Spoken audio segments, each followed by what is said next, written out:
back, everybody. And if you're only just joining us, well, good morning to you. I hope your morning is great so far. And if not, I hope that I could put a smile on at least one face this morning to help brighten your day, even just a little bit. And remember, always wear your mask and ensure you sanitize, wash your hands, and be safe. Of all things, be safe for you, for yourself, for your family, for your loved ones, and for really anybody you meet on the street, because you never know. You have to treat yourself as if you have the virus, and you have to treat others as if they have the virus. I mean, not treat people like lepers, but at the same time, take all necessary precautions to ensure that you and everyone else around you is safe. All right, now we're going to be chatting with a leader of now. We feature this segment when we highlight the wonderful work of young people, because young people are leading now. They're not waiting to lead tomorrow. And I am very, very pleased to be chatting this morning with Dr. Asha Williams, who is the first Black presidential postdoctoral fellow at Cornell University. Good morning and welcome, Doctor. Good morning. Thank you so much for having me on today. Well, first off, I want to say congratulations on all your achievements so far. And that's a laundry list of achievements. And we're going to get into that in a little bit. But first, tell us a little of yourself. I know you are, of Trinidadian heritage. So let's speak about your days in Trinidad first. Where did you study for secondary school? So I want to take a step back before secondary school. So I actually attended La Hockerton North Government Primary School Right? on Ladybird Avenue. And I really met some amazing teachers there who encouraged me, saw potential in me, and pushed me to do my best. And then from there, I went to St. Augustine Girls High School.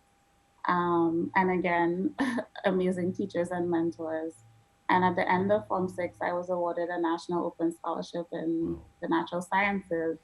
And that's how I ended up in New York pursuing a bachelor's degree in chemical and biomolecular engineering at New York University. Yeah. Yeah, and now you're doing so much more. And you are the first Black presidential postdoctoral fellow at of Cornell University. Tell us a little Mhm. bit about that. What did you have to endure really, and what did you have to achieve to become the first with that title? Yeah. So definitely in graduate school, you have to be a person who is very innovative, a creative researcher. You have to have like a lot of publications under your belt to show that your research is recognized by other people. It's not just things that you find are interesting. Um, and my advisors, my PhD advisors, wrote me really great recommendation letters. They loved the way that I worked in the lab. Um, and it was definitely a sort of a grueling process, the PhD itself, and then the application process for that fellowship. There were several stages to it. There were hundreds of people who applied, and they pick only 6 fellows every year. So it was definitely an honor to receive it. And being the first Black fellow, it's a bit humbling, but it also instills like a deep sense of responsibility to kind of reach back and pull other people up, because it's like even though I'm the first Black fellow, I don't want to be the only one. Right. Yes, definitely. And you are also involved in the, let me make sure I get this right here. You are also involved in a group that is geared toward, well, leading and being an example to Black graduates. Tell us about that. Yeah, so while I was in graduate school, I was one of the only two Black PhD students in my cohort. And my graduate school was also a predominantly white institution, so there weren't a lot of Black grad students on campus. And so after a couple of years in graduate school, my friends and I, or other Black people on campus, we decided to get more involved with the Black Graduate Students Association, which is sort of geared towards building a sense of community among the grad students on campus, and also addressing the issue of recruitment and retention, because a lot of programs here, they try to recruit Black students, but then they can't keep them in the program because they don't have systems in place to make them feel included or build a sense of community. So we developed several initiatives to bring more Black students on campus.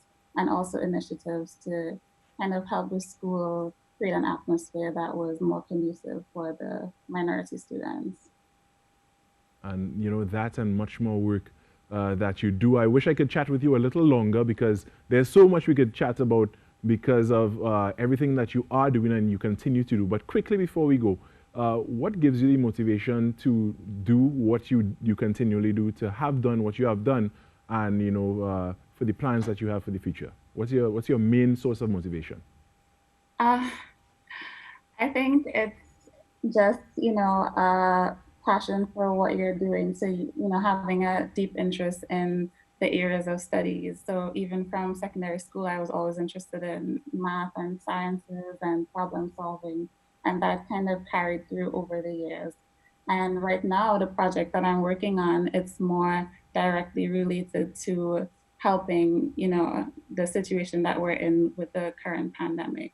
So I Hmm. work on vaccine development actually. So it's really, a motivation to be able to work in an area that you can see has direct application to helping humanity. So that's definitely a big motivator for me. And of Doctor, course, we support all of your family, your friends, praying parents, and church community, that type of thing. So Doctor, we could chat with you for the rest of the morning, but unfortunately, we are not allowed that type of time. But I want to thank you so much for joining us. Again, congratulations on all the wonderful work that you have been doing and you continue to do. And, you just have a great one and continue doing well. thank you. Thanks for having me. All right, great. That was Dr. Asha Williams, first Black presidential postdoctoral fellow at Cornell University. We're going to go upstairs to the TTT News Center for the news at 7, and we'll be back with the rest of the Now Morning Show after that.